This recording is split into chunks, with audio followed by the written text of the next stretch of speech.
Going to try and explain Dungeons and Dragons 3.5 once again. Today I'm going to be covering races. Going to try and explain Dungeons and Dragons. Basically, all I'm covering today is the common races. These are the ones found in the player's handbook. There are 7 races within the player's handbook, and these races also have subtypes, but we're going to cover that later. We're just going to talk about the basics right now. And as you can see here, the female and male versions of the races. And we're going to actually start with humans today. Back up here. You probably know humans. Most likely, if you're watching this, you are one. Most likely. I'm the king of demons. Get it? Psh. Anyways, most humans are, descendants of pioneers, conquerors, traders, travelers, etc., etc. As a result, human lands are home to a mix of different people, physically and culturally, religiously and politically. Hardy and fine, light-skinned or dark, etc. We humans are the most diverse, appearance-wise, as any other race in D&D. Elves. Elves tend to be not as diverse, actually. Wood motherfucking elves. Wood fucking elves. Normal elves. That isn't a subtype. Don't fight with me. I'm streaming. He's very bitter today. Humans are the most adaptable and flexible. This is true. Though they might feel very vanilla, very plain, especially when it comes to mechanics, they are actually the most flexible because mechanically they don't have any barriers, negatives that are, Here's the racial abilities. If you check, that and half elves don't have any ability adjustments. And because of that, you can apply almost every class to them without having repercussions when compared to like elves who, have a constitution negative. Meaning they're not as hardy, they actually have less physical prowess.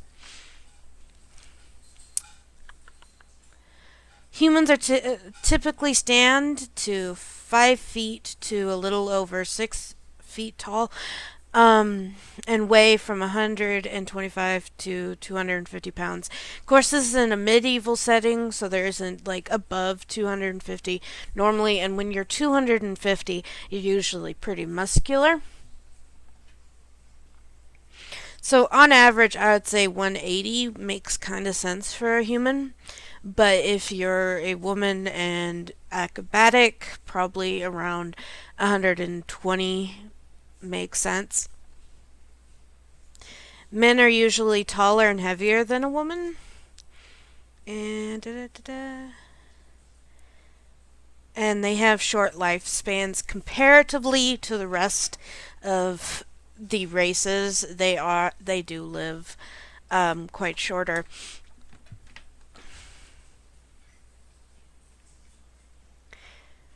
They normally reach adulthood at 15 and rarely live even a single century. What they mean by that is it's usually 15 to 100, while dying normally at 95. Basically, our normal human lifespan in our kind of world is the same. But on the other hand, again, it's medieval times. If it wasn't for magic, this would not be the case.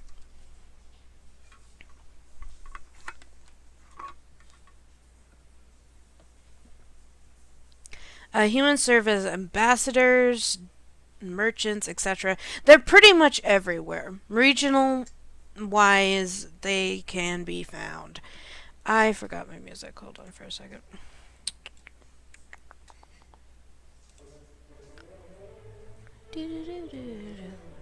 Okay. But basically, regionally. Shh, you're supposed to be background music. Alright, so regionally, they can be found anywheres. Alignments are something I forgot to talk about in the last video. There's a lot of things about the last video, and I'm going to wait until the end of this one to discuss with you. But in this one, they have no particular alignment that they lean against. Alignment being good, neutral, evil, and then you have the lawful and chaotic in both sections there.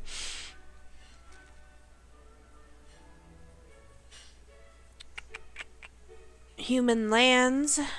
Human lands are usually in flex with new ideas, social changes, and new leaders coming to the fold. Members of longer lived races find human culture exciting but usually a little wavery. That's because of the short lifespan. Basically, like elves, they'll be stuck in their ways for literally centuries because it's one generation. Humans, on the other hand, can have 3 to 4 generations within 1 century. So they're more ever changing than an elf or a dwarven society. And humans also multiply a lot faster than elves. An elf will have 2 children that 1 generation, and like I said, you get 3 to 4 generations in 1 century, and each of those have 2 to 3 children. You automatically have 12 out of the two, comparatively to an elf. So the idea that humans are more populating than any other race is completely true. They almost engulf other races with how numerous they are.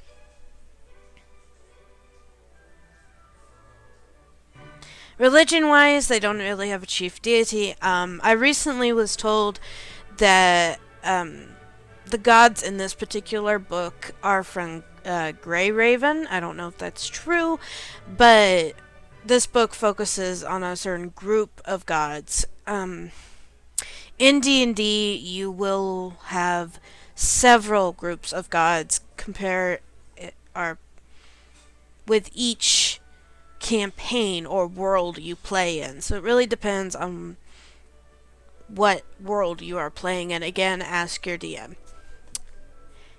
Languages, humans speak Common. Common is the common language. It's basically English.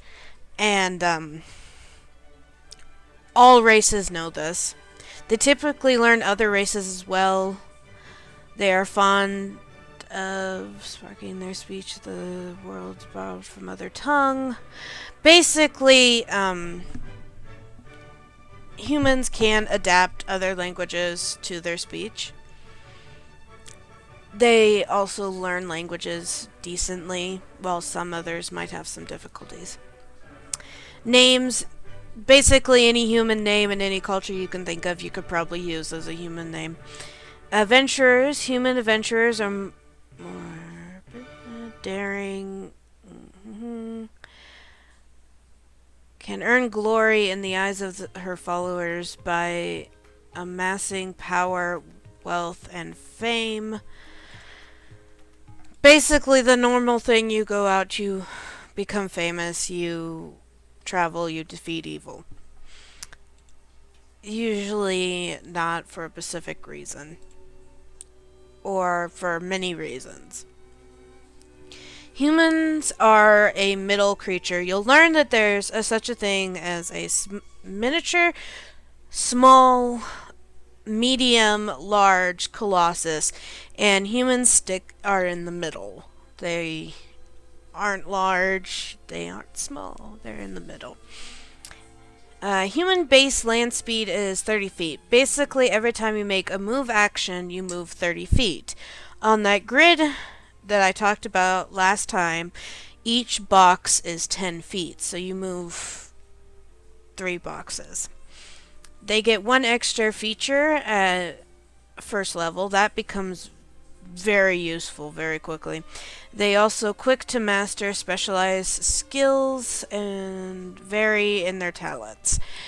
You get 4 extra spell points at first level. That helps you a lot when you're a rogue, though you might not have the dexterity bonuses as if you're an elf or a half elf.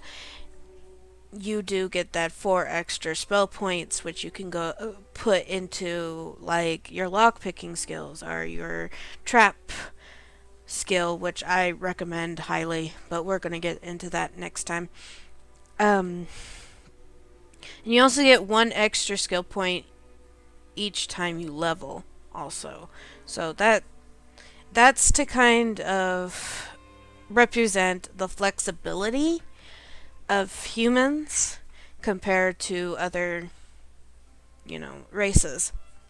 Their automatic language, like I said before, is common.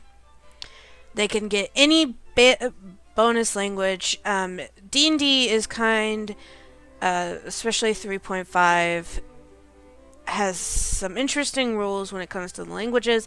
Some races will not come in contact with other races commonly, so they're less likely to learn certain languages. Humans, on the other hand, especially in the D&D world, come in contact with pretty much anything. That's why most half orcs and half elves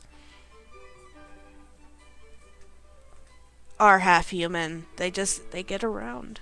To put it pretty simply, their favorite class is any class. They are very good at applying to any class. They don't have one that they're particularly really fond of. And they're pretty good at multi-classing, other than, it allows them to apply, Because of that, you can multi-class quite easily, and we'll get into multi-classing when we talk about classes. Okay, our next one is dwarves. Here's a dwarf female and a dwarf male, as you can see. Dwarves! Dwarves are known for their skills in warfare, their ability to withstand physical and magical punishment, their knowledge of the earth's secrets, their hard work, and their capability for drinking ale. And they're not kidding. Dwarves can drink their ale. They are amazingly capable of drinking ale. Especially when you're drunk and monk. Go Team Human. Yes. Anyways, we're gonna get into that drunken yeah. Cullen plays a drunken monk dwarf, which is actually pretty uncommon combination. But he literally has formed his character to have the ability to drink lots and lots of alcohol, and we have won many, many drinking contests. Anyways. I have a constitution of 19. Okay, anyways, their mysterious kingdoms are carved out from the inside of mountains and are renowned for the magnificent treasures that they produce as gifts or for trade. They live in mountains, caves, labyrinths underneath the ground. Not always in Underdark. That. Yes, I know. Anyways, sorry, he's talking to me. And they usually live underground and don't spend a lot of time on the surface. That's going to affect their personality and their physical traits quite a bit as we go on. It basically the way I describe dwarves are if you put a human and into one of those can crusher things and crush them. That's pretty much a dwarf, and they've become hardy because of it. Very strong, very durable. Personality wise, dwarves are slow to laugh, are just, and that's not true. Most dwarves you'll find can, unless you get one that's kind of cranky.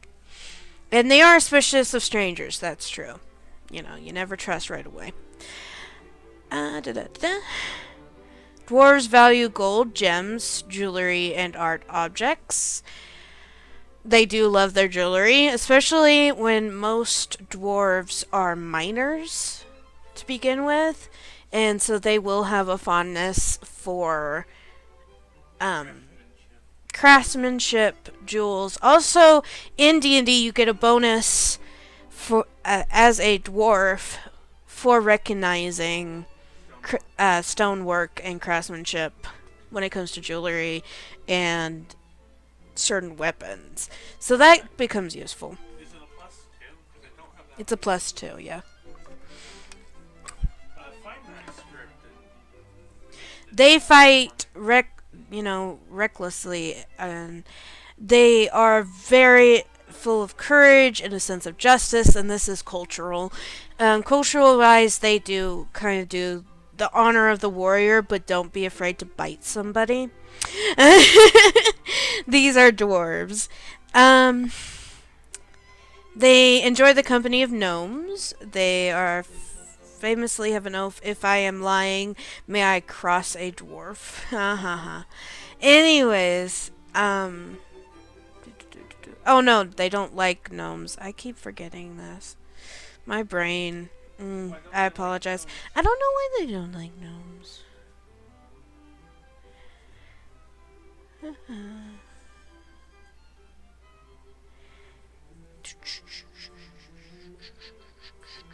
They don't like orcs at all. Orcs is basically like their vows, their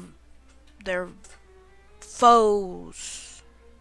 Their Don't they get combat bonuses? they do get combat bonuses against orcs and half orcs because of how long they've been fighting with them. And you gotta remember, all of this is based off of Lord of the Rings. A great deal of it is, anyways. And if you have ever seen Lord of the Rings or read Lord of the Rings, you can see why dwarves get bonuses against orcs. Okay, physical. Dwarves stand only 4 to 4.5 feet tall, and that's the males. They are very broad and compact and are as heavy as a human while being shorter than a human. The males are slightly taller and noticeably heavier and basically more built than a dwarven woman.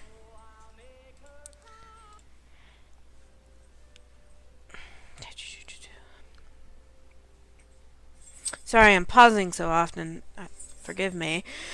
And their skin is typically dark tan to a light brown. Again, with the hardiness, they have very thick skin. Their eyes are usually dark in color, and their hair is usually black, gray, or brown, though you will see a blonde or redhead occasionally. Really, just every time I picture a dwarf, I picture a redhead. Yeah, a lot of people picture a redhead, and believe it or not, that's not in the book. Though that is in Pathfinder. Just putting that out there.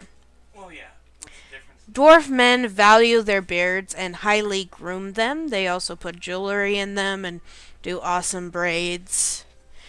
It I know some men in real life that have tried to have a dwarven beard. They're pretty cool looking. If you look at over here at the player's handbook, how dressed up this guy's beard is, and they will get even more elaborate.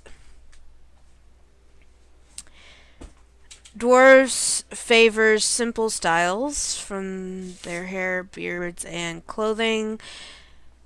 Um, Note, and it's not in here for some reason, some dwarven women have a beard. They're not as long or magnificent as the males, but they have a beard. Um, some will shave them off, some will keep them and braid them and make them pretty. So, I dare you to make a dwarven woman with a beard. I really, really do. It would be hilarious. Dwarves are considered to be adults at the age of 40, and they can live to be up to or more 400 years old. Yeah, I think I made my. Oh, wait, they do like gnomes. God damn it, I need to get that right. They get along with orms. I know! I should know this. um, they kind of get along with humans, half elves, and halflings. Dwarves have issues getting along with elves because they're so different. They're like the exact opposites of each other, and so they have some issues getting along. If you've ever read Lord of the Rings or watched the movies, the relationship between the dwarf and the elf, I can't think of their names for some reason right now, that is an odd relationship between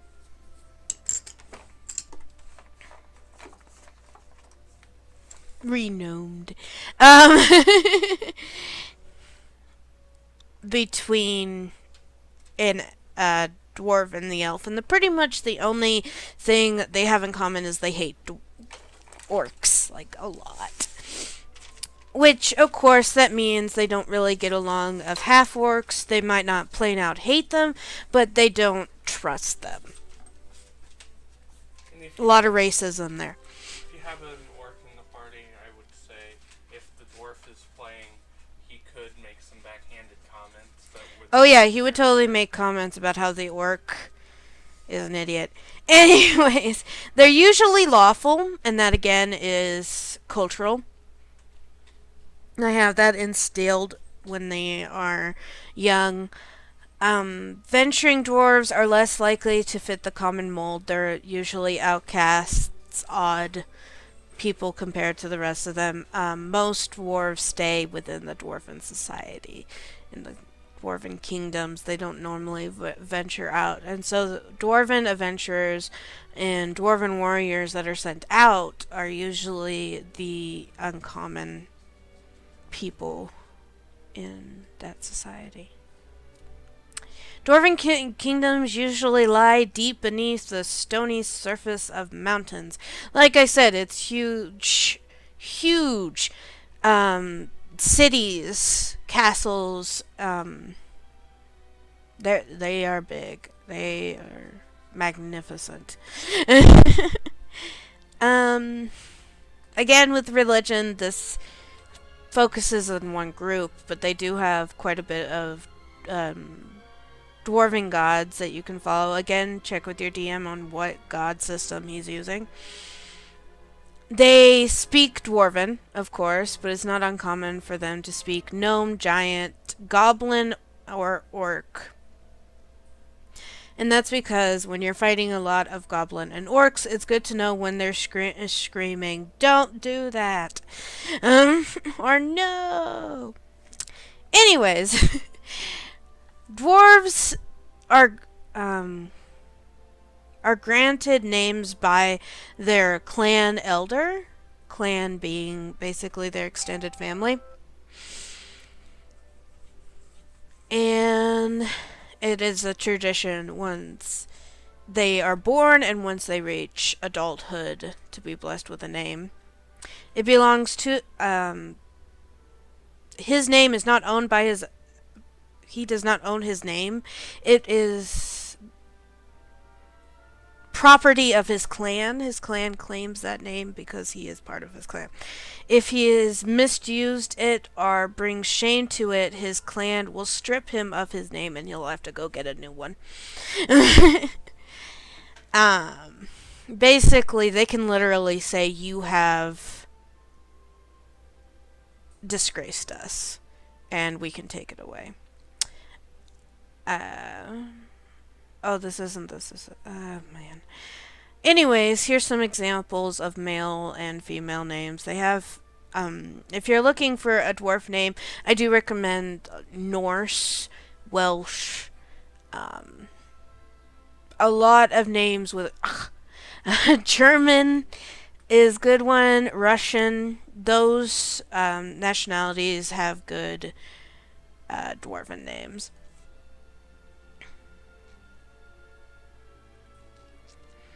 And then they'll have clan names, and here's some here, and that's the same thing. Those nationalities have some pretty good dwarven names. You can also just put iron in something, any stone, any, forging techniques, and then put something at the end of it, and you have a dwarven name. I have a character whose last name is Ironborn. It's a good name. Basically, they get their clan name, which is given to them by the clan. It represents what clan they're in, and their first name. I was wrong. They don't have the adult ones. I don't know which ones had the adult ones. It's been a while since I've read this.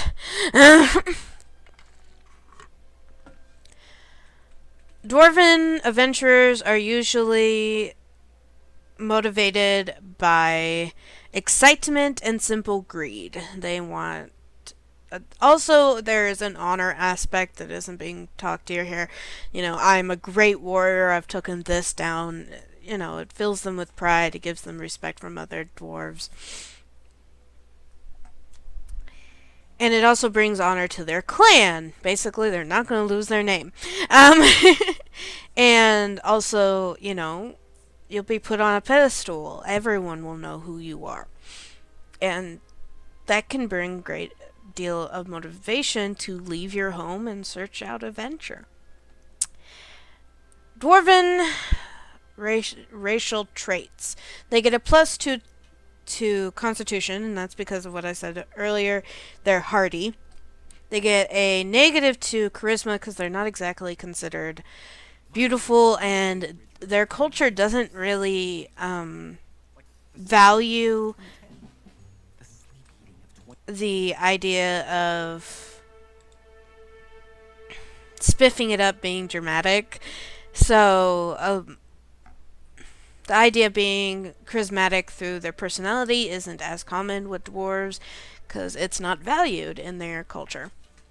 They are a medium creature because they are just above the tally line of small, so they're still considered medium. So you don't get a bonus. Their base speed is 20 feet. They have tiny legs. So they're 10 feet below humans, but they don't get a movement reduction from medium or heavy armor. Basically, if you don't have the strength and stuff, when you wear heavy armor or medium armor, it can slow you down and give you 20 strength or 20 feet. Scratch that, 20 feet. But with them, it doesn't reduce them because, again, with the hardiness.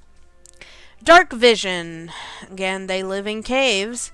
Dwarves can see in the dark up to 60 feet. Dark vision is black and white only. There is no color. But it otherwise, like normal sight, works otherwise like normal sight. Dwarves can function just as fine with no light at all. So, stone cunning. This ability grants a dwarf a +2 racial bonus on search checks to notice unusual stonework, such as sliding walls, trapdoors, if it was recently built or, changed at some point. They really know their stone. Again, they live in caves, so they are surrounded by it. It's their thing. If they can tell when it's been changed, when it's been altered from a normal state. Again, their thing. Weapon familiarity. They are able to use dwarven war axes and dwarven anything. If it has dwarven in the front of it, they can use it as a martial weapon, then an exotic weapon. Martial. I might be using the wrong word. Exotic, obviously, is an exotic weapon. It's not normal to most people, and most people do not use it. You can use it as a normal weapon. It is normal in your culture. But it would be odd for an elf to use it, if that makes sense. Stability. They are unusually stable on their feet. A dwarf gains a +4 bonus on ability checks made to resist being bull rushed or tripped. Basically, they're really hard to trip and really hard to push over. They're like a rock. There's a +2 racial bonus on saving throws against poison. Dwarves are hardy and resist toxins, going back to the drinking competitions.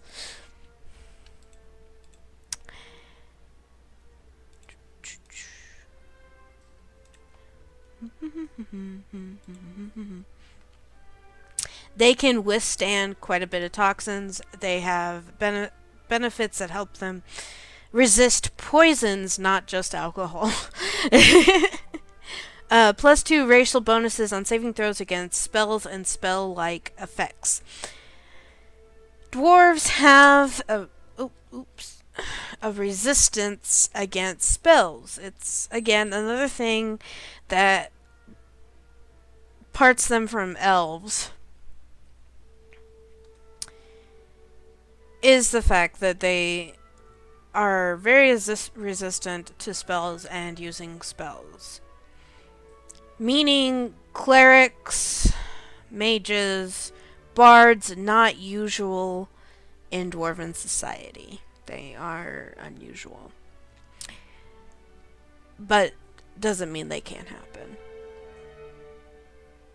+1 racial bonus to attack rolls against orcs and goblinoids. Goblinoids includes goblins, hobgoblins, and bugbears. Dwarves are trained in special combat techniques that allow them to fight their common enemy more effectively. Again, that goes back to cultural. They are trained mostly to take on orcs, because orcs are the main enemy that attack dwarven kingdoms more often. So, more likely, you were trained to attack orcs and goblins from a young age. Perhaps even for just protection. You get a +4 dodge bonus to your armor class against monsters of the giant type. Ogres, trolls, and hill giants. Not a lot of people know this, and not a lot of people actually remember to apply it, because, you know, it's only when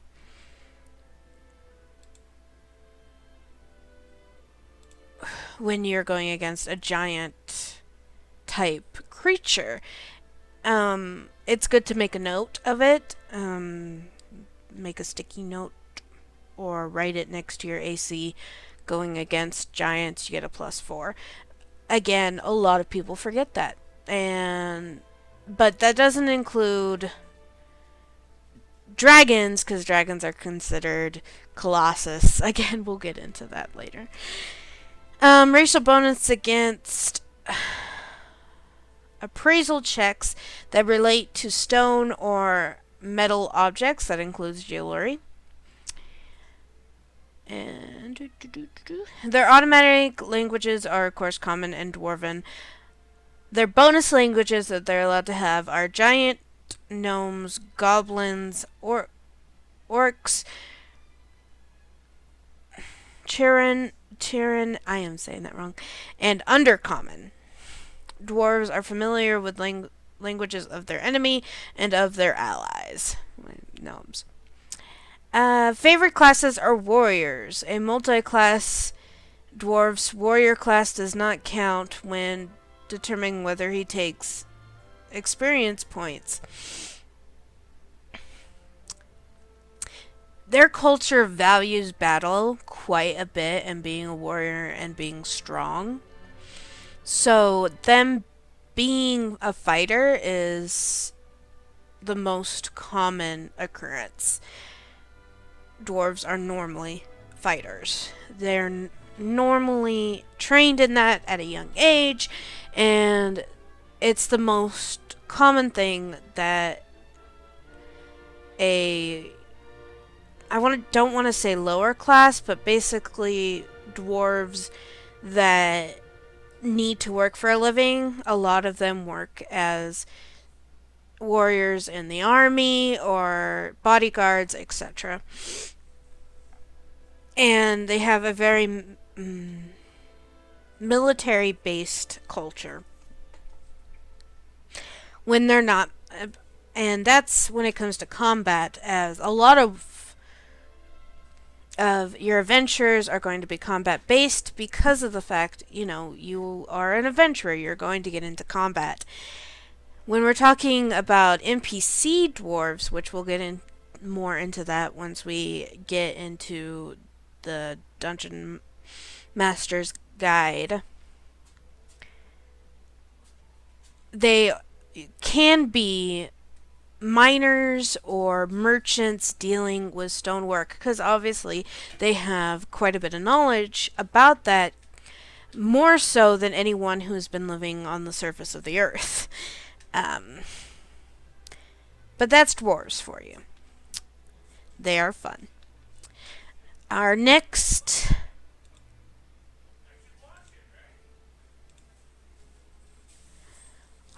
race is elves, a common favorite amongst pretty much everybody.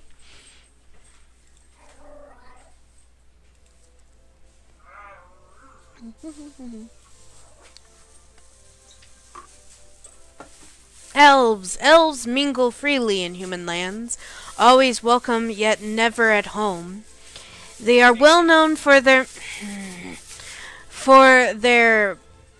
poetry, dance, song, and lore, and magical arts. Elvins are very magical. It's basically in their blood. I have to state that right now. They're considered extremely beautiful compared to other races, mostly because they're slender and graceful and la la la la la. And culturally, they swing closer to bows, smaller swords, and etc. Oh, what's that elven sword? The elven curved blade. The elven curve brand, yeah. Elves are more often amused than excited. Oh my god, that is so cute of you. And more likely to be curious than greedy. With such a long lifespan, they tend to keep a broad. No. Perception on events, remaining aloof or unfazed by most happenings. And they pursue goals, however, they don't put much into it, to be overly truthful. They'd rather adventure because it's a mission to do, or learning a new skill, or enjoying something new. They are slow to make friends because, gosh darn it, they live forever. They apply petty insults. They reply in petty insults. And, well, basically, they're pretty insulting and snotty. They are known to be kind of, to stick their nose up on to other races because they live longer than they do. They're just children to them. Elvins are short, slim, standing about 4.5 to 5.5 feet tall. Obviously, not all elves are the same. I'm just saying generally. And typically weighing in at 95 to 135 pounds. They are small. They aren't short, but they are very slim. Elf males are about the same height as a female, but they're stockier. They're both very graceful and frail. A lot of dwarves mistake um, male elves to be female because to them they look about the same. They have pale skin, dark hair, and deep green eyes, they say in here, but normally people end up changing that up, especially the dark haired part. A lot of people make them blonde. And that's because of Lord of the Rings. Legolas is a elf, so he's a good example. Humans, of course, find elves extremely beautiful. They lust after them. Elves reach adulthood about 110 years of age and then live to be up to 700 years old or higher. I've heard of some going to 900, but that's rare. It's kind of like when a human goes to 120. Um, elves do not sleep. This is something in D&D that isn't in other RPGs that often, but elves do not sleep in D&D. They go into trances. They basically meditate. And they don't have to do it as long as humans do. Elves can meditate for about 4 hours a day, and that will do them. While humans and other races go up to 8 hours of sleep. Another reason why they're kind of snooty. uh, Common word for elves meditation is a trance, as in going into a 4-hour trance.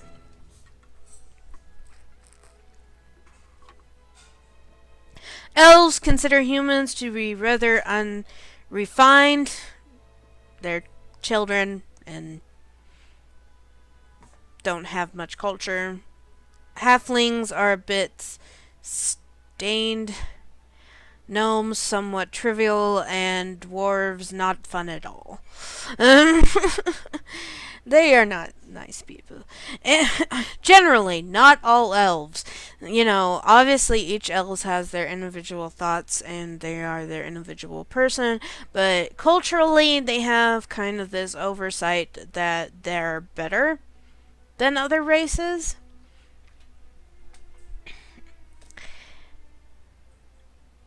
Since elves love freedom, variety, and self expression, they learn strongly towards the aspect of chaos. They're usually chaotic good, and that's part of the freedom and self expression.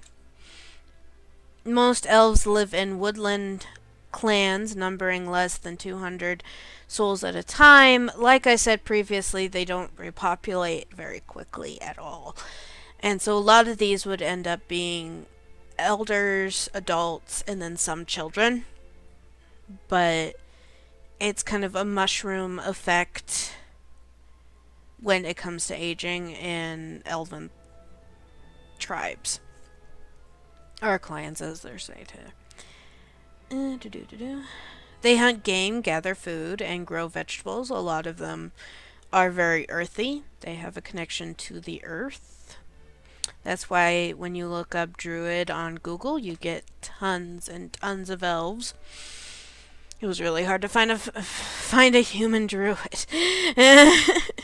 Their skills and magic allow them to support themselves without needing to clean or to cause cleaning or to prowl the land. So basically, they use magic to enhance growth of vegetarian or yeah, vegetables and other things without having to farm.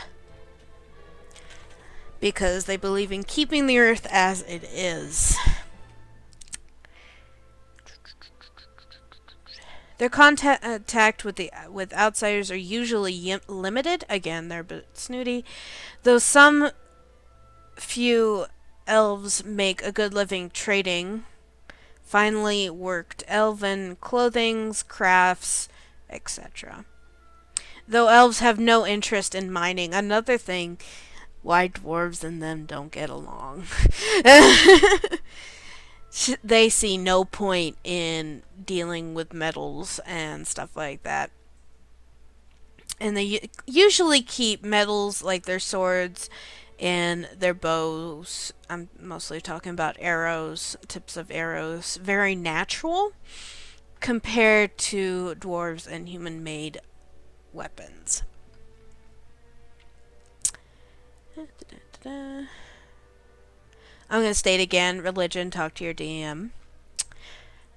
Languages. Elves speak fluent languages and grammar. They speak very well. In whatever language they learn, they are extremely fluent in it. So you won't find that issue where they're speaking a language that is not their own and then they mix up a syllable or mix up a word that's related. That doesn't normally happen because elves are so old that they refine it before they really use it. They, of course, know Common and Elven very fluently.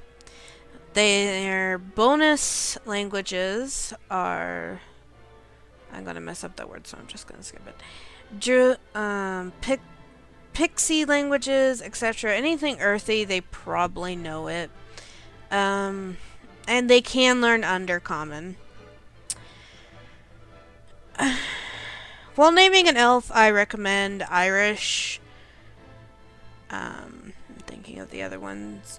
Some American names. African names, sometimes they come up with something. English names, etc. Something that's very rolls off the tongue. French is another good one. It's good for naming an elf. Here is a comparison between an elven skull and a human skull. Elven skulls are usually pulled back and very slender compared to a human skull. Half elves, which we'll get into in a bit, are kind of an in between. They are not as slender, but they're still pulled back a bit. Here's some suggestions on males and human or female names. Blah blah blah. And then they have family names. Elves take up adventuring out of wanderlust. Interest, curiosity, usually is the reason. They're not extremely greedy. They're normally out to learn more and bring back that information to their family and for their own discovery. They usually find careers that allow them to wander freely and at their own paces. They don't like to be just constricted in a job. So they will literally find something where they can basically leave when they want to or do what they wish. And adventuring is a good fit for that. You know, you can not take a job. Elven racial traits. They get +2 to dexterity and a -2 to constitution, again with the graceful but frail body type, and exactly the opposite of dwarves. They are fairly good at stealth and archery. That's pretty much what they're made for, and they're also extremely good at the mystic arts. They are amazing mages, amazing bards, amazing sorcerers. So those are some good matches for elves. Their basic speed is 30.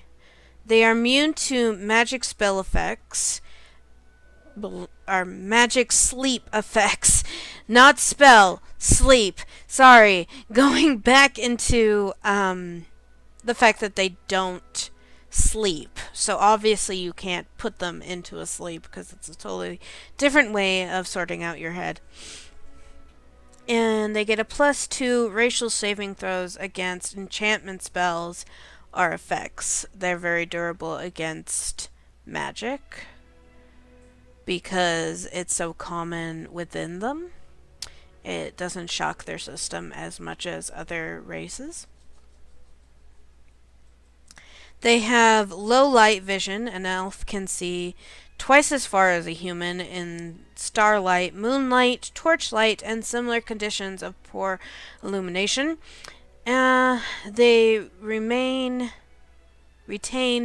the ability to see color and detail under these conditions, unlike some other races. Uh, Elves can use longswords, reapers, longbows, etc. etc. etc. They got +2 racial bonuses on listening, searching, and spot checks. That's because they can see really well and hear really well. Because look at those big eyes and look at those pointy ears. They gotta be there for something. An elf who merely passes within 5 feet of a secret or concealed door is entailed to a search check to notice it at first and actively look for it.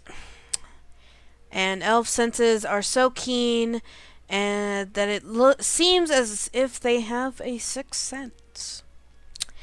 Their automatic languages are Common and Elven. Their bonus languages are Draconic, because that's used quite a bit in mystical spells. Gnolls, Gnomes, Goblin, Orc, and Sivan. I'm saying that incorrectly, but it's basically Fey language. Elves commonly know the languages of their enemies and of their friends, as well as Draconic, the language commonly found in ancient tomes, are secret knowledge, and, like I said, magical spells.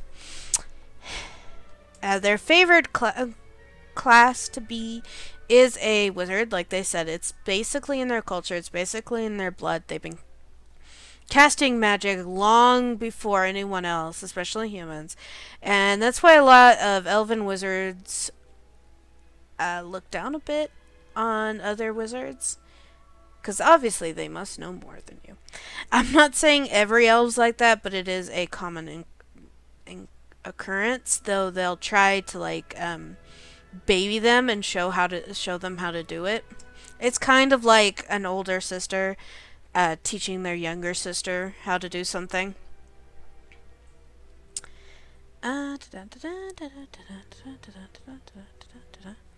And our next one, sorry about that. Our next one we're going to go through is gnomes. I'm very excited for this one, obviously. But first, I need to set up something real quick. So look at that page for a moment. Are you looking? Do you see it? That's good. Anyways,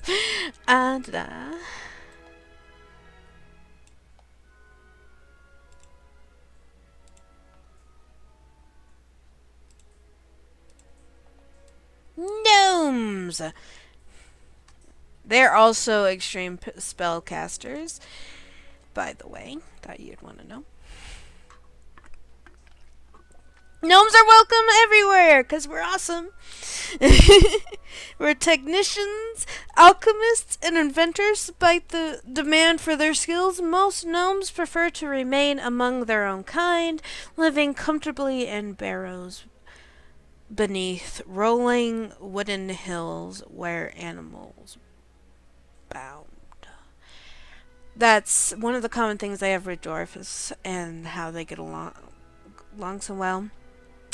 Is they do actually live in little hobbit holes. I say hobbit even though that means halfling, but they have that in common too.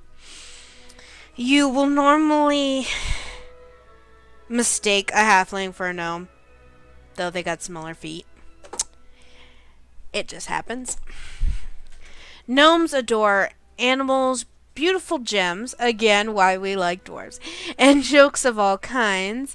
Members of this race have great sense of humors, and while they play puns, jokes, and games, and we trick people.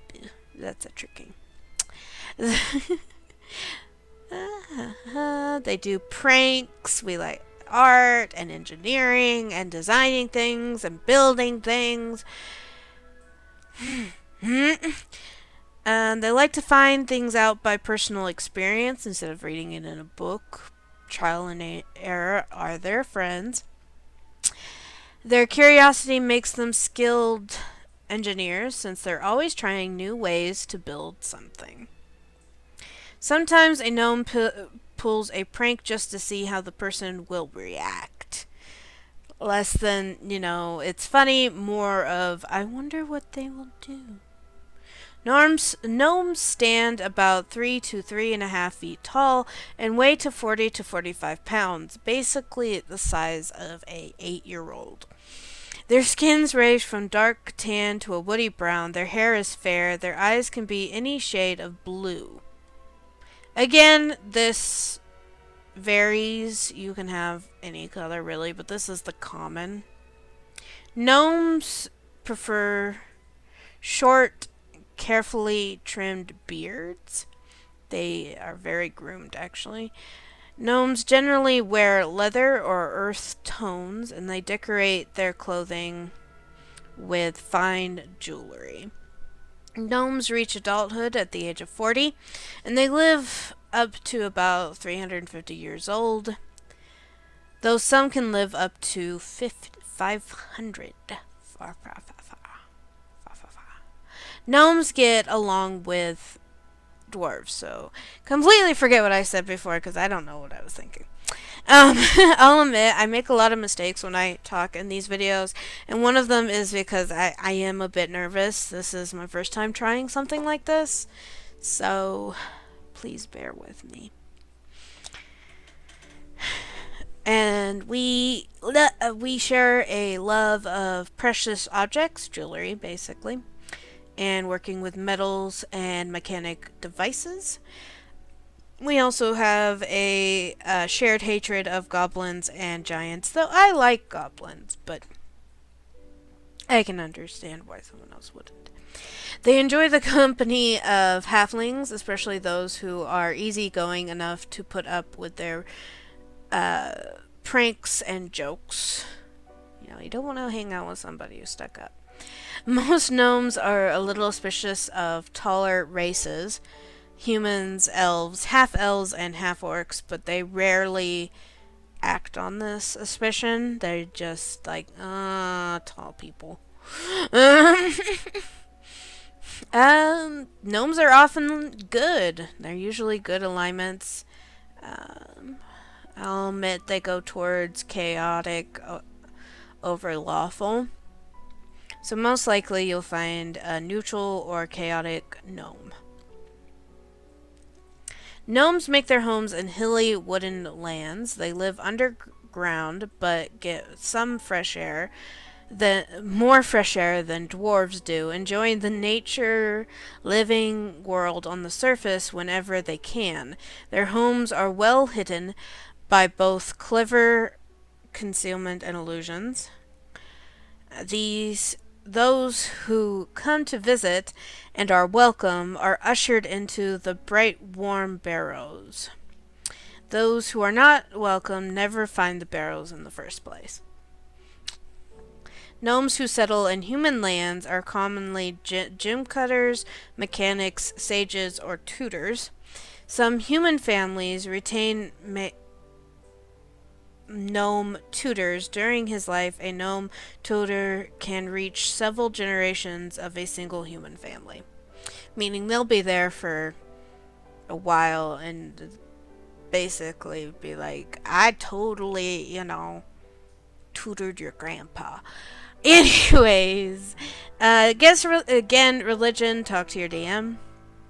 The gnome language, which uses the dwarven script, meaning they use dwarven writing over their own writing, is renowned for its technical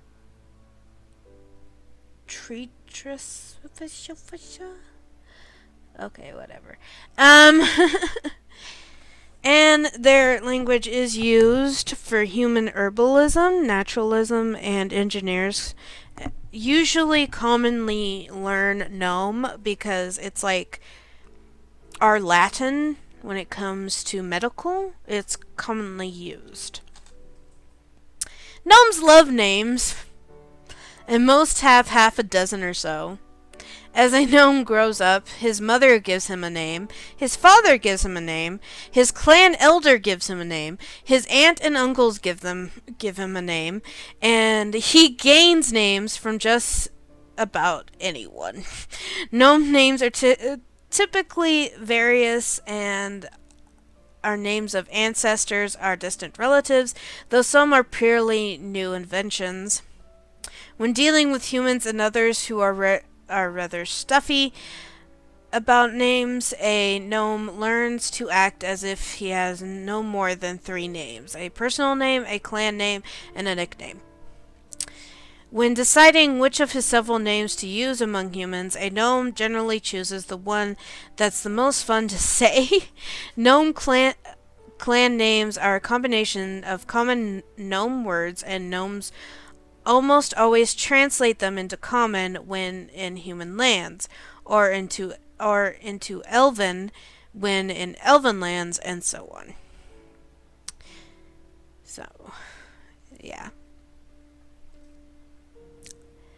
They're very curious and impulsive, so it's not uncommon to see a gnome running around because they love to learn more things, create new things, and the best way to do that is to leave your house.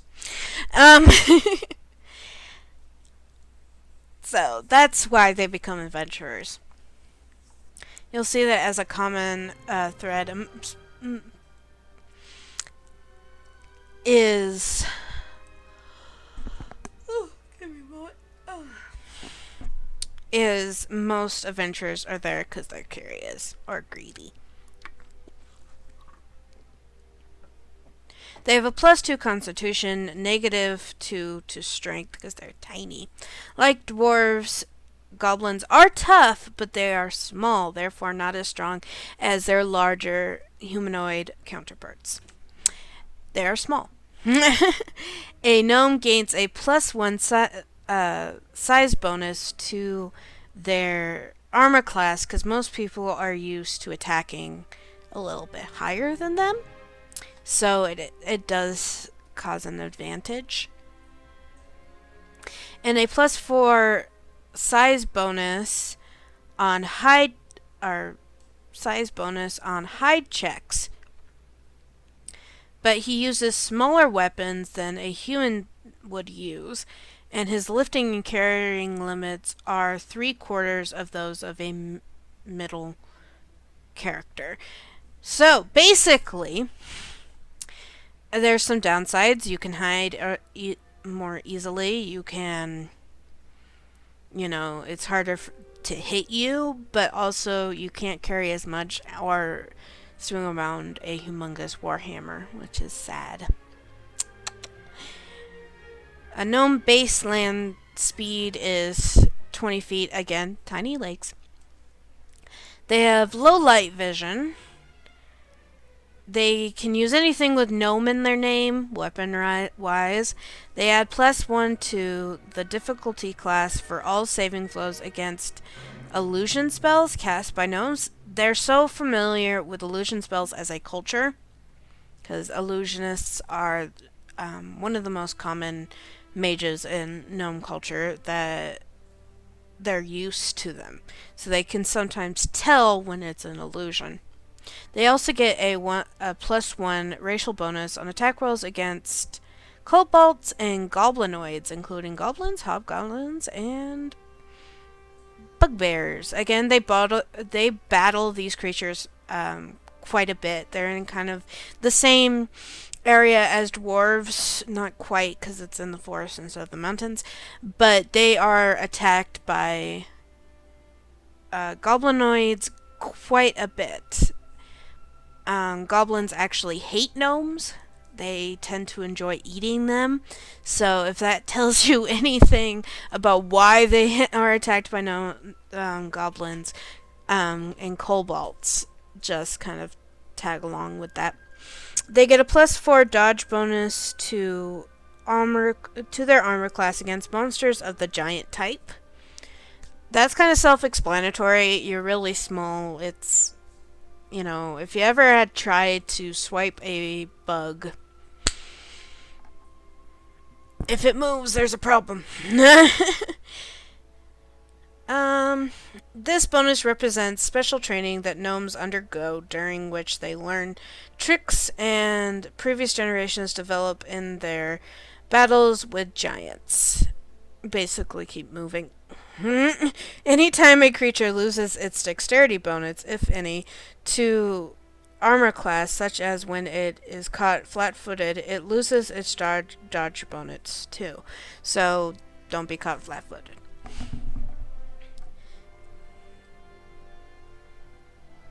They get a +2 racial bonus on listening checks. Goblins have keen ears. A +2 racial bonus on craft. Alchemy. They're really into alchemy. Gnomes have sensitive nose, which allows them to monitor alchemic processes by smell, which is awesome. Their automatic languages are Common and Gnome, of course. Bonus languages are Draconic, Dwarven, Elven, Giant, Goblin, and Orc. You can also get kobolds, giants, goblins, and, orcs. I'm repeating myself. Also, you can also learn to talk to animals. Badgers, foxes, rabbits, or animals such as that. They have spell-like abilities, kind of automatically within them. They can speak with animals. A gnome with a charisma score of at least 10 also has the following spell abilities: Dancing Light, Ghost Sounds, Projection, Cast level, first level, use DC 10. Their favorite class is a bard. They enjoy kind of the music aspect of that. So that's one of the big reasons they like to express themselves, they like the freedom, and they enjoy kind of just messing around. Our next one is half-elves. Give me a second here.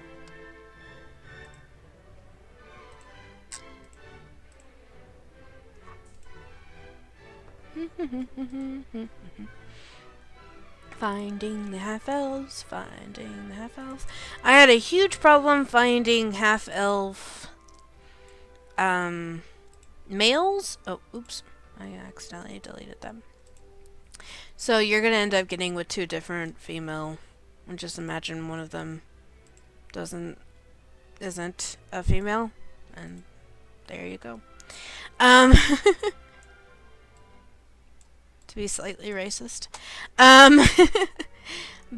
Back to half-elves. Humans and elves sometimes wed, or, get jiggy with it.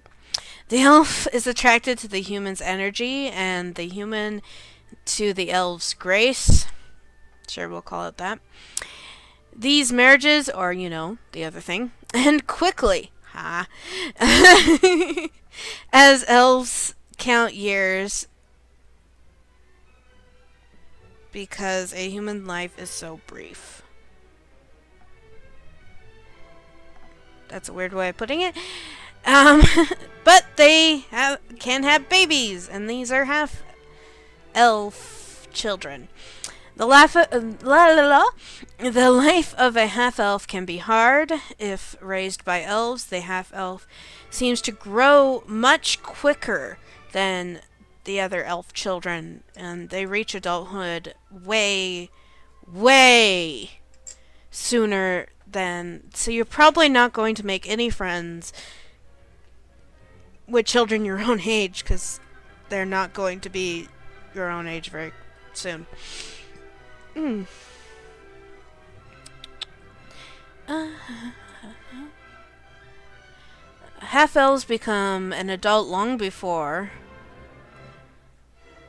and so they has had time to learn and interact with elven art and culture. Also, elven culture is usually taught in a longer span of time, so they basically get taught the itty bitty like basics of culture, and then they are already pretty much grown by the time they get any further than that. So you don't get the full experience, and you're very behind everyone else. Sorry, didn't mean to yawn at you. And they have issues with elven grammar, and they're not as fluent. When they leave behind their childhood friends, becoming physically an adult and culturally still a child by elven standards. Typically, they leave their elven homes, which is no longer familiar, and finds their way amongst humans, which age a little bit similar. If, on the other hand, if they're raised by humans, the half elf finds themselves different from their peers, more aloof, more sensitive, less ambitious, and slower to mature. It's kind of the other way. They're not to the extreme of an elf, but they still are at least 3 years behind, mature wise. Some half elves try to fit in among humans, while others find themselves identifying in their differences. Most find places for themselves in human lands, but some feel like outsiders all their lives. And that kind of goes into their personality as well. They feel like outsiders, but they're still very curious, inventive, and ambitious, but also have the gracefulness, love of nature, and artisticness of their elven parent. Even if they weren't raised by them, they will get this kind of like drawn to nature feeling at times. To humans, half elves look like elves because of, like I've talked before when I was talking about the skull difference. Go back up here. Half elves look a little bit like they've been pulled back, but not to the extreme of elves.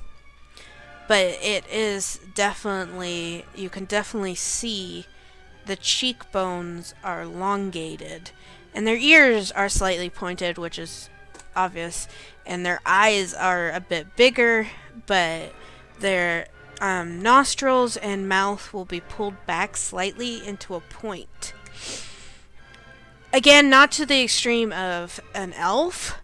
They'll still have a bit of a broad jawline, but there is definitely a bit of a difference. But at the same time, definitely not to the extreme of an elf. So you'll have like elf-like features, but with more of a human expression.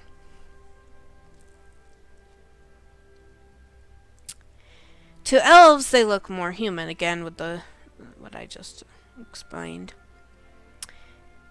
Instead, elves will call half elven children half humans instead of elven. Obviously, that's a cultural thing. Half elf heights range from under 5 feet to about 6 feet tall. They're definitely taller than their elven parent by at least a few inches, but not like they can get up to the same height as a human, but usually it'll be like 2 to 3 inches shorter than the average human, give or take. And they range from 100 to 180 pounds. Half elf males are taller and heavier than half elf women, which is slightly different than elves. Because, like I said before, elven men, though there's a slight difference, they don't look that much different from their female counterparts. Which, with half elves, they will actually grow a bit stockier, like a human.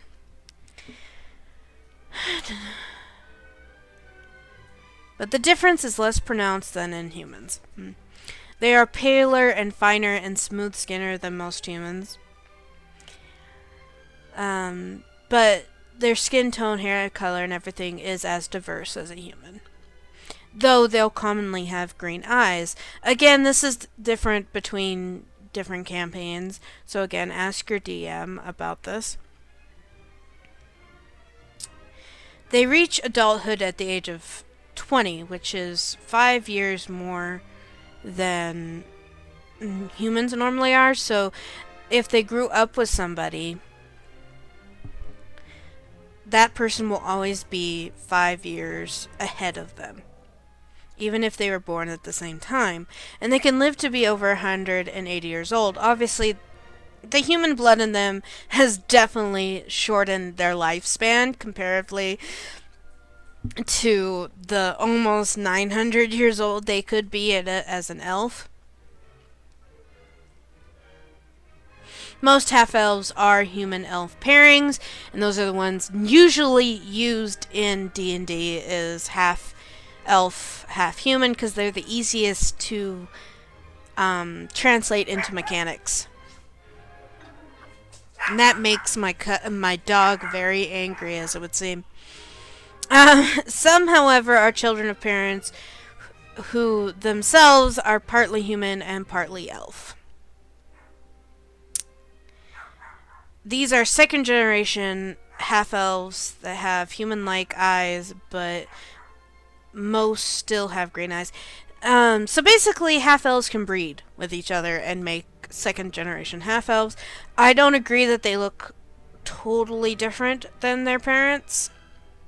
I personally think some humans can have other people's blood in them. If you note, in most RPGs, humans are the ones that can breed and multiply and mix in with other races easier than any other race. So, mostly halves will be half human. They can live with both elven and human societies, but we kind of discussed that in the beginning part. They tend to be chaotic, and that's because of their kind of outsider upbringing. Usually causes chaotic tendencies. Also, they tend to inherit the personal freedom and expression thing from elves, while being kind of determined. So they usually will be chaotic good or chaotic neutral, if we're not really getting into the evil part just yet. And then a religion, talk to your DM. Language. Half elves speak languages that they were born to. So common or elven or both. Half elves are slightly more clumsy when they talked elven languages. It's kind of like a kid talking to an elf because it's not as defined. And most elves will notice, but most humans will not. Half elves will have human or elven names given to them, or whatever. When it comes to names, their inspiration for adventuring is normally because they enjoy strange or unusual company, because they are strange and unusual. Watched Beetlejuice the other day, and now I'm noticing that That's exactly the same. Anyways, and so they'll take up the life of adventuring to keep moving, keep learning, and also just to find their place in the world. They're considered middle sized creatures. They are immune to sleep spells, though they do sleep, but their brains are a little off. So it's harder to put them in sleep. So they are immune to sleep spells. They have the low light vision. They get a +1 racial bonus on listening, searching, and spot checks. +2 racial bonuses on diplomacy and gathering information checks. Half elves get along naturally with most people. Elven blood. For all effects related to a race, a half elf is considered an elf. Half elves, for example, are just as vulnerable to special effects that affect elves as their elf ancestors are, and can use spell or magic items that are only usable by elves. They get common and elven or both, and they can get any bonus language. And their favorite classes is any. Now, I've mostly seen elf half elves as rogues, bards, etc. But you can actually apply it. It's kind of like a human with elven features, but they don't get the bonus feats or the bonus skill points that are valuable. And our next one is half orcs.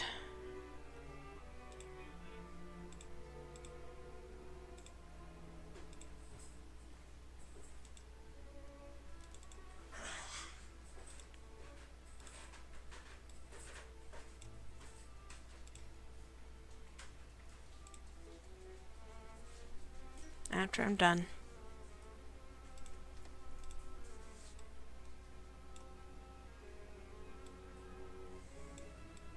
That was my answer to that question after I'm done. How long? I'm almost done. 15 minutes? Yes.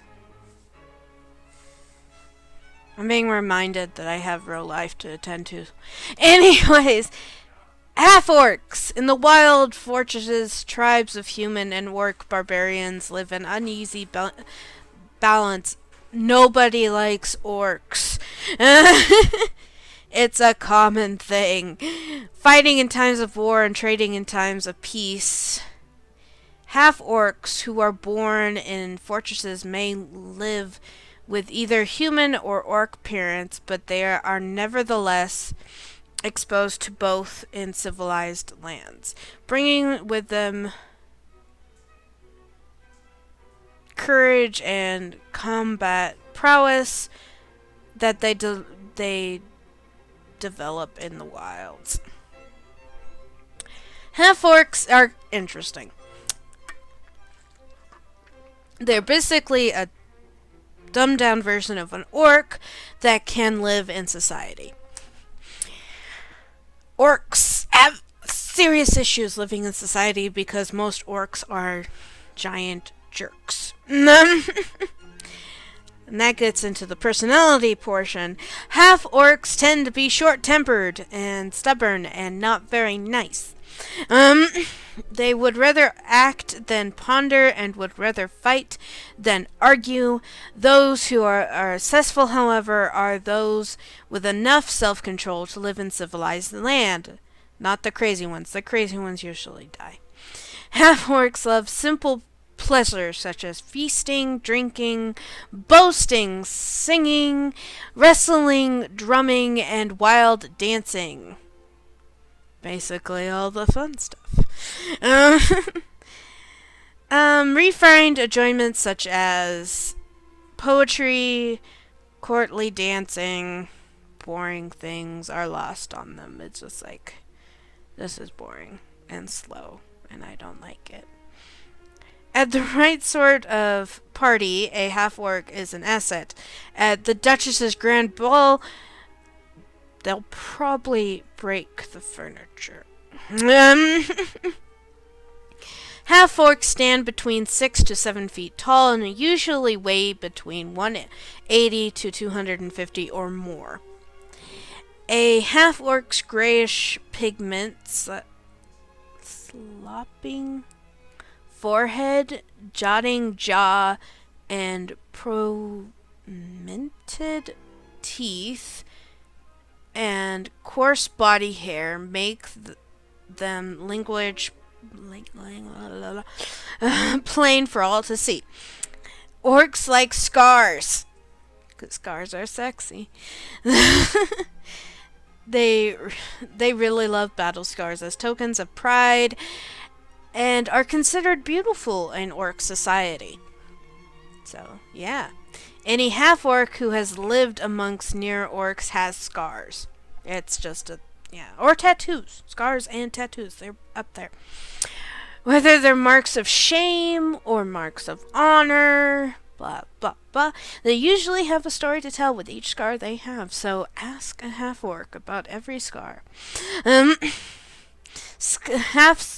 orcs that live among humans may either display or hide his scars accordingly, depending on how he was raised, I suppose.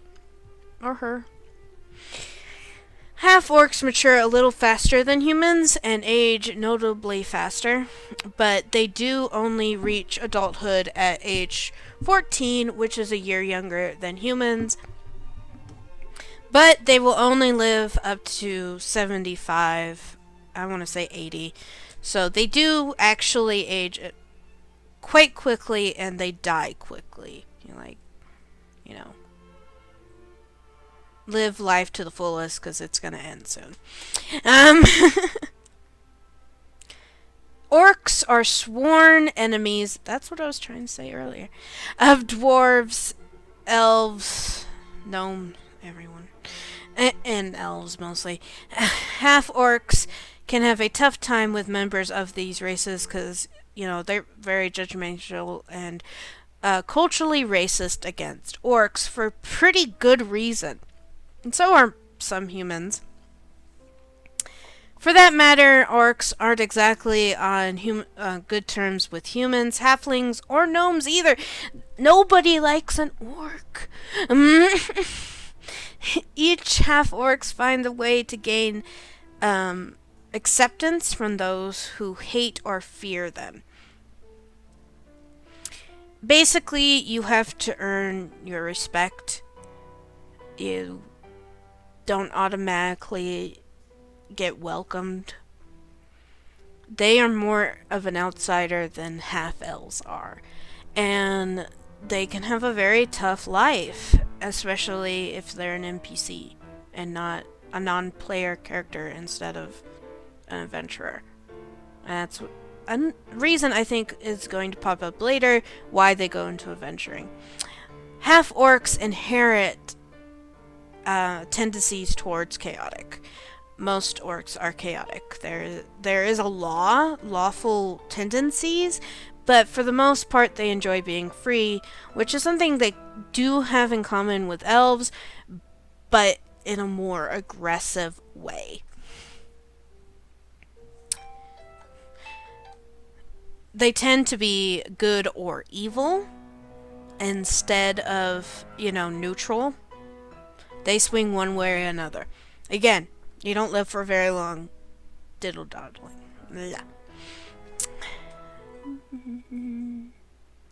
Half-orcs have no land of their own because they're half-orcs. But they most often live amongst orcs. But you can find them amongst humans, especially if the mother was human. Basically, most of the time, it's which one was the female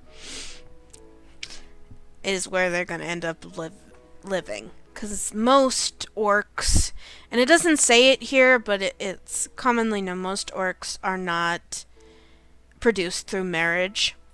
They're either produced by one-night stands, things like that, or, and more commonly, and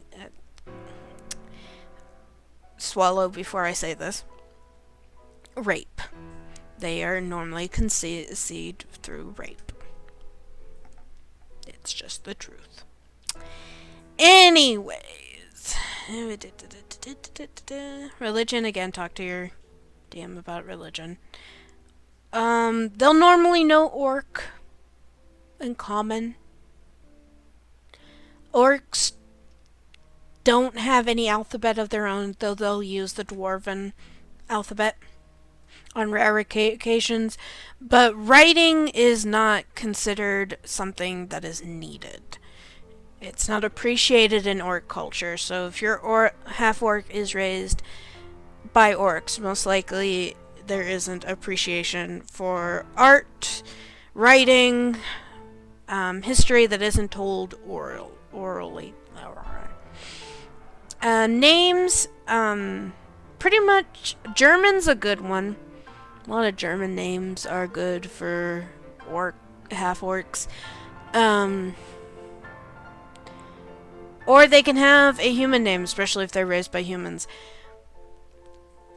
But anything with noise is good. Caw, hon, nah.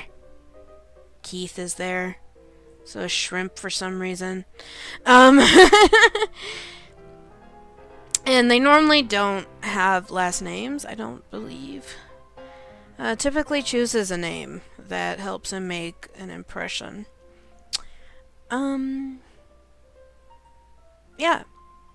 Orcs are given a birth name, but they don't have a clan name, because all orcs, especially in D&D, are orcs. They are all a clan, in a way.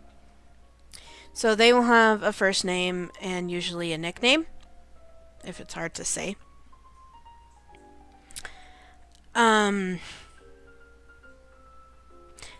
But again, if it lived amongst humans, it will most likely, these negatives must seem a bit hefty, but you have to understand orcs are mostly designed to be the fighter or the barbarian or the shield. They are not normally designed to be paladins, clerics, magic users. It's not common at all. First, orc society doesn't really, there's very few of those. Most, I'm going to say 90% of orcs are warriors. In human settings, it's going to be really hard to find someone who'd be willing to train a half-orc. And because of their issues with writing, intelligence, it's going to be really hard. They get a +2 to strength, a -2 to intelligence, a -2 to charisma. Half-orcs are strong, but their orc lingua makes them dull and crude. Basically. That's not always true. Obviously, every orc is an individual. But commonly, yes. They are not exactly the sharpest tool in the shed. Their base speed is 30. They're considered a medium creature. They have dark vision. They can see into the dark up to 60 feet. Dark vision is black and white only. It's kind of like dwarves. Orc blood. For all effects related to this race, half-orcs have this as well. Their automatic languages are common in orc.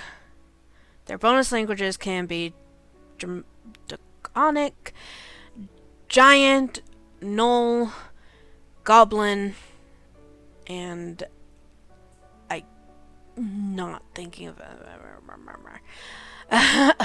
Bistral. Small half-orcs, which are rare, may know the language of their allies and rivals. So Dwarven, Elven, etc. Their favorite class is Barbarian, mostly because they can use their inner rage quite a bit and also use their strength. And they are the most common Barbarian race. So I'm going to take a drink of water and then we're going to get into halflings.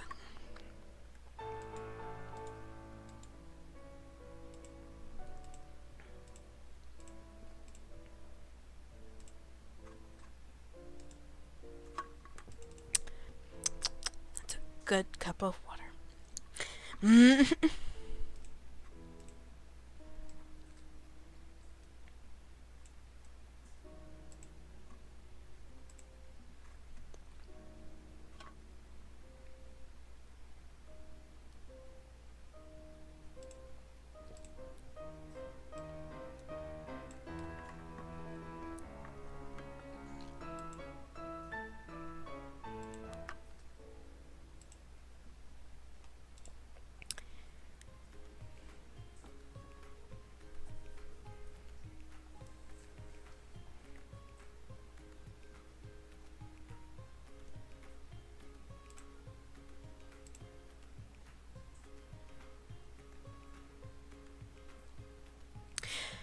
Okay, so la la la la la la. Halflings. Halflings are clever, capable. Halflings are individuals or from clans for themselves. Often they are strangers or wanderers, and others react to them with suspicion or curiosity. Depending on the clan, halflings might be responsible, hardworking citizens, or they may be thieves, just waiting, to pick your pocket or steal your family heirlooms. Really depends on where they come and cultural wise. And then they disappear or pretend they're dead. Um, Regardless, halflings are cunning, resourceful survivalists. Halflings prefer trouble to boredom, most anyways. There are a few that are like, I'm totally going to go with boredom and live in my house. But the ones that are adventurers are the ones that are curious and love trouble and enjoy surviving and escaping danger and all that fun stuff and messing around with tall people. Beautiful gnomes have a lot in common with halflings as well, but not in different ways. I suppose that makes sense. They tend to spend coin as quickly as they require it. Halflings are also famous collectors. They enjoy collecting things. Little hobbit holes full of junk. Halflings stand about 3 feet tall and usually weigh between 30 to 35 pounds. They're easily mistaken for a 5-year-old or younger. Their skin is rubby. Rubby? Is that what that says?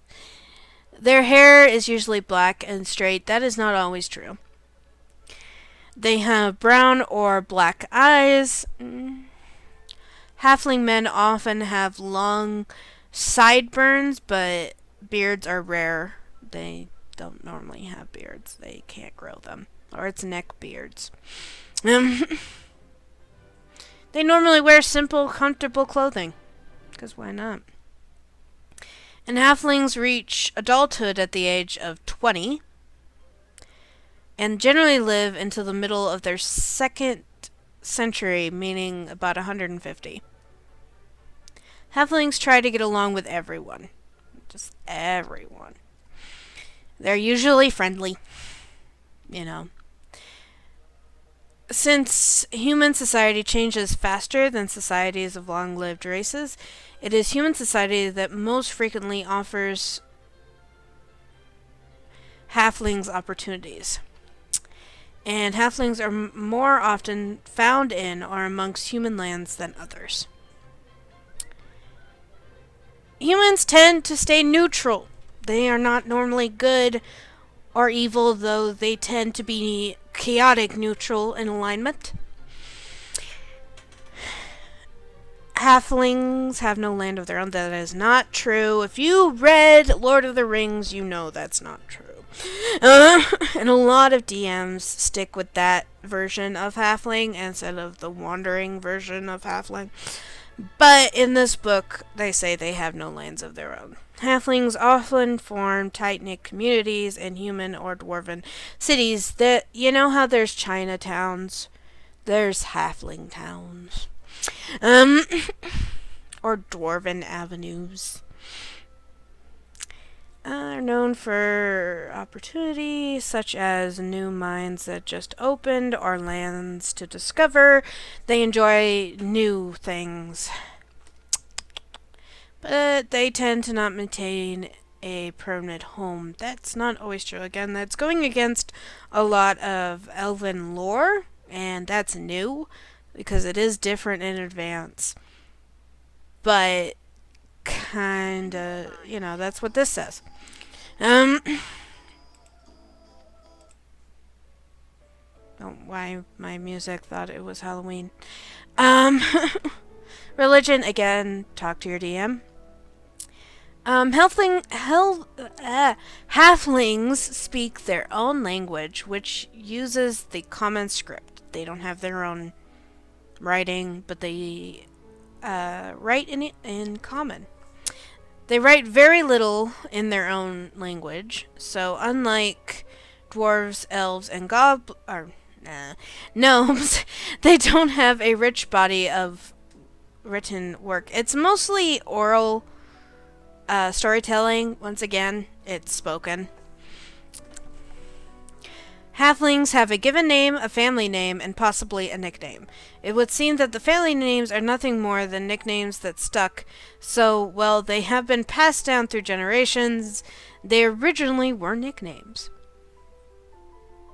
For some halfling that got famous back in the day. And here's some examples. There's no real region that screams halfling names. English names mostly. Like Julian, Mellow, Suborn. Strange. Like Gurnett. Nah. Their last names usually end up being the more creative part of their name.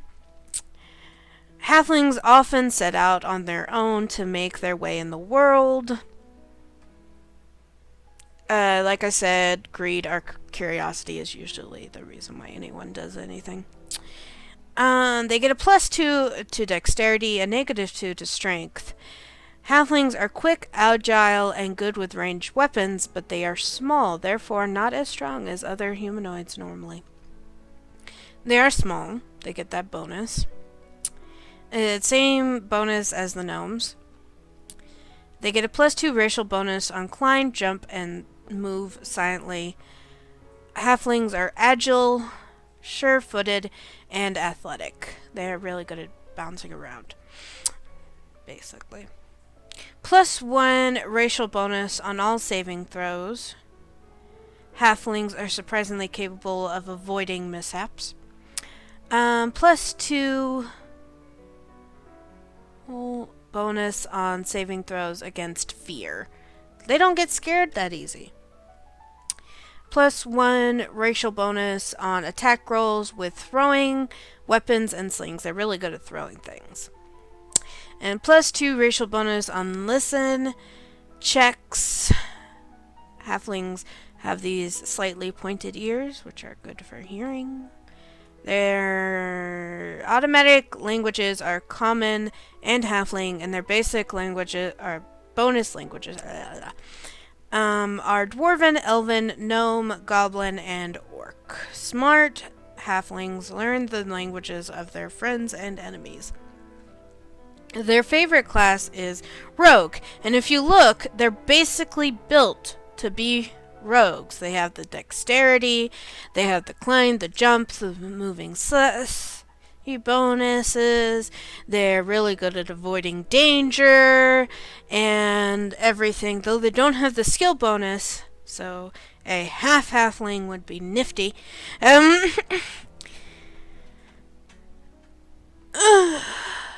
They are made to be rogues. Of course you can have halfling be anything, but they definitely exceed at being rogues. And that is the end of races. Next video, when I take a drink and rest, and, tomorrow, will be classes. And I actually have pictures and a bunch of things to go with that. Um,